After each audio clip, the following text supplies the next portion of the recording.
11 when the war started, but prior to that I went to a local school, and basically a poor area, 2 up and 2 down house, and very loving mother and father, and there was only myself, and had bags of friends, and we'd go out for the whole day, whereas now you can't do anything like that. We'd go out, go down to the shore or things like that. Not very intellectual, mainly just playing knick-knack, hopscotch. Went to a little dancing school and ballroom dancing thing. But really, my life was pretty humdrum, as it was those. But we had a darn good time, and that's basically all it was prior to me going to Heswell. The war was starting, and Mum got me to one side and said that they'd been sent for to school, and that they wanted as many children as possible to be evacuated. I couldn't say yay, no or no. So in the morning, they gave us a gas mask and a few butties, and we walked down to the station, local station, and we just got on the train. Some kids were crying, I wasn't, and we got off. We only went, believe it or not, to Heswell.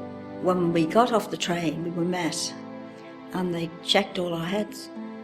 And anybody who had any lice, because we came from the area we came from, and we were going to an affluent area like Heswell, the heads were all checked.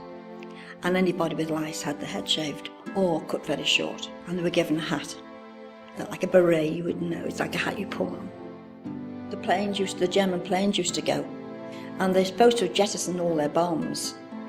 They're not supposed to they weren't supposed to put them on ordinary areas, which they didn't. They weren't too bad. They did bomb where they should do, but they used to sometimes come down and fire their machine guns just for the hell of it. And we used to, it wasn't near us, but it was frightening. But a couple of them hadn't got rid of their bombs for some unknown reason, and they did jettison them in Lower Heswell. I think a whole family were burned to death down there. He said, we would like to come up and have a look, Violet. I must have been like 13, maybe, I don't know for sure. So we went right at the top, and I could see everywhere, blazing. I was so high I could see part of Liverpool, Birkenhead and Wallasey.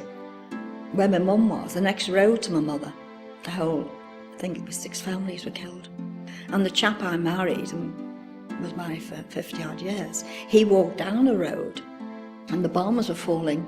He was running to get back, and his mum actually had a baby when the bombs were falling, and they couldn't come out to her. But when I spoke to him, he seemed to have had a damn good time. It was much freer life those days. Then he just kind of roamed. So he said really, he didn't go to school for yonks. No schooling at all. Kids had been evacuated, so the kids that were left had no school.